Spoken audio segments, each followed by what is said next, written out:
Hello, guys, and welcome back to the Dom Medicroft channel. Obviously, my name is Dom Medicroft, and big news is coming from the Midlands today, where Steve Bruce has indeed been sacked. I feel like this is writing on the wall. He's only been there 8 months, but before you guys can do anything, please can you go and subscribe to this channel? I will bring out content bi-daily, as well as the fact that I've got a podcast coming out, as well as the fact that we're on Spotify now. The Calendom podcast is now on Spotify, so if you can give it a subscribe, give it a like. There's the graphic there.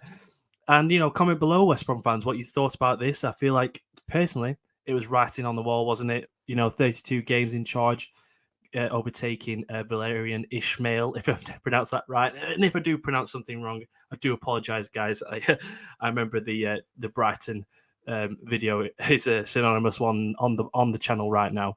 But, like I say, 32 games, 8 wins, 12 draws and 12 losses in an eight-month period, which is clearly not good enough for West Brom.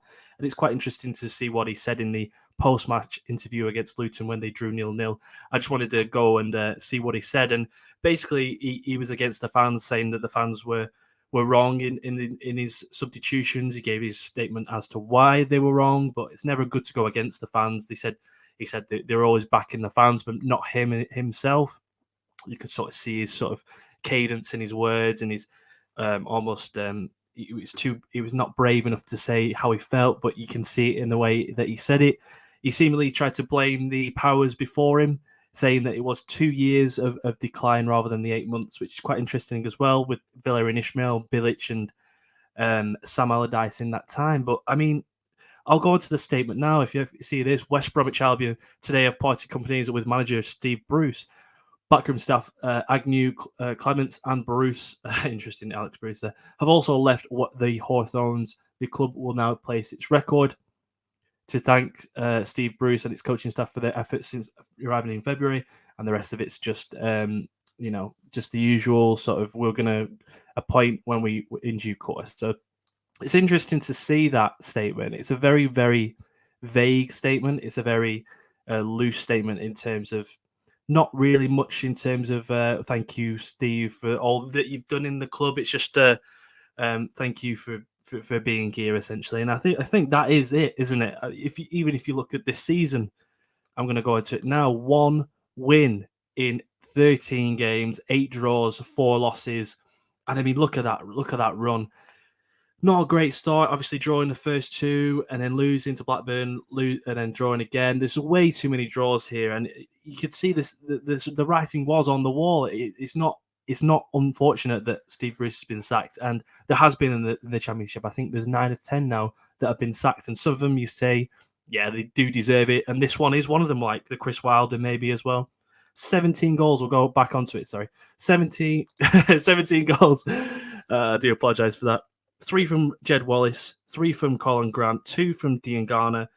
It really does scream a lack of flair, and it really does scream a lack of goals in this team. And like I just brought up them by accident, if you look at who they brought in this summer, the likes of Malumbi, who was there already for less than $1 million, John Swift, who had the most assists last season, Jed Wallace, who's an accomplished right winger in the Championship, and he's probably the only one that you could say is performed well this season. Okay, Yokuslu, sorry.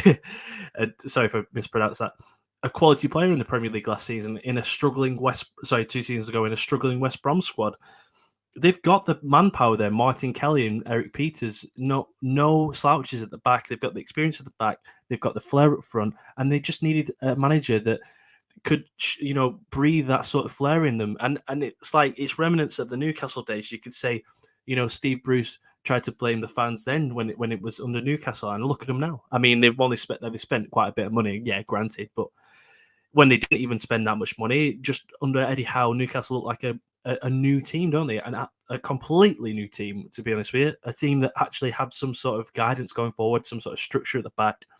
And hopefully for West Brom, they can have that too. And I think that right now, writing is on the wall for Steve Bruce. I think Steve Parish has come out and said that, this is probably his last game and in his last sort of team in England in itself. And I seem to agree with that.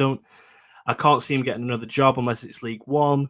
And even then, he doesn't know the league that well because his argument for Steve Bruce, whoever appointed him, was that he knows the Championship. He brought up with Hull, he brought up with Birmingham.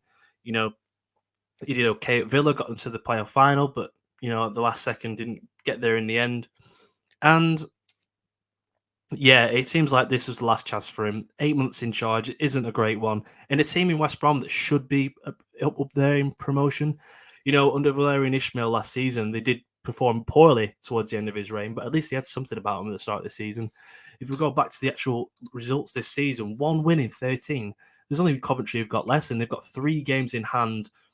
It's not a good look, and I think it was the right time just before the mad period before the World Cup, and it gives the new manager, whoever it may be, and we'll go on to that in a second, time to grow and time to develop his team, and also a transfer window, which is positive as well.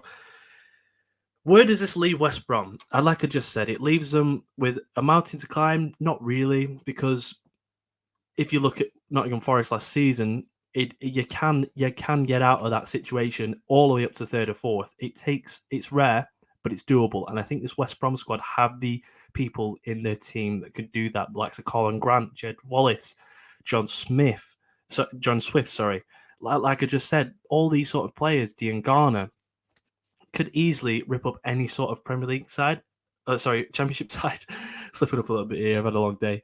But look at the last few games. I mean, they've been against the Birmingham side who, don't pull up any trees. Norwich, okay, away. That was a good point. Swansea at home lost against the Swansea side who are, in form, but still. Preston losing 1-0 to them is quite poor. They don't concede or score many goals, but they're, again, not pulling up any trees. And a 0-0 at home to Luton just to put the nail in the coffin. And you saw it just after the Preston game. This is it for me. Essentially, that was what he said. So I think they are too strong for the bottom half, like I just said. But they have stopped this sort of spending. I know that the likes of Stoke and Sunderland have had this issue. If you don't get up in the first season, you're going to struggle. I think that it's rare to come up again. I think Bournemouth did it just about last season, but they had to spend in the January window to make it a bigger risk in itself. I think that obviously whoever this new manager is will have time to spend and have money to spend on this team, and that has the foundation of a great team in the Championship. I think this Championship season is as poor as it has ever been, to be honest with you, or to be nice about it, is as open as it has ever been. Do they want another season of transition? It's a bit flat for fans, isn't it? They were poor under Steve Bruce last season, and they were, I think they finished 12th or 13th in the end, which is not good enough, to be honest with you. But who is the favourite for him? If you look at the odds here, Roy Keane, we'll go from bottom to top, to be honest with you. Liam Rosenior is a very young and raw manager that people actually rate at Derby, and I think it was a bit unfair to be let go there. I think he was just under interim, so it was easier to let him go and bring in someone that they actually wanted. Michael Carrick has just been looked with Middlesbrough, so that looks unlikely. Also, I don't think it fits him right. Wayne Rooney looks like a decent shout, to be honest with you. He's been at DC United for a little while, has a good reputation, obviously, from his playing career. But not only that, his time at Derby as well, under big circumstances. But can he do it with a team with a lot of money? It's hard to say, and he's unproven in that sort of sense. Mark Robin obviously looks like he wants to leave Coventry right now. They haven't got much money to spend. It looks like a decent fit, to be honest with you, but do West Brom really want that? Carlos Corberán's a good shout. He's just left Huddersfield as well as Olympiacos. He was only there for a few weeks and got sacked, so he's free again. Rob Edwards is too soon. Scott Parker is an okay fit. Doesn't seem right now. Sean Dyche is always linked with teams like right now. I think whoever in the Championship or in the Premier League will be linked with Sean Dyche, and I think that would be like the Alan Kirshley 20 years ago, or the Eddie Howe a couple of seasons ago. Chris Wilder just came out of Middlesbrough. Probably wants time off. I think he needs time to sort of relax a little bit after that Middlesbrough stint, which didn't really go well for him. And obviously top Roy Keane, which is an interesting one, to be honest with you. Unproven last few seasons, and he did okay at Sunderland, did mediocre at best at Ipswich, but hasn't really done much since then. So a big risk, but if it pulls off for you, then credit to you. But that is it for me, guys. I will put some questions to you, though, West Brom fans and fans of football and people who are watching this in general. What do you guys think of this? Do you think it's the right time for Steve Bruce? Where do you think West Brom are going to be this season? Do you think they're performing as they should be?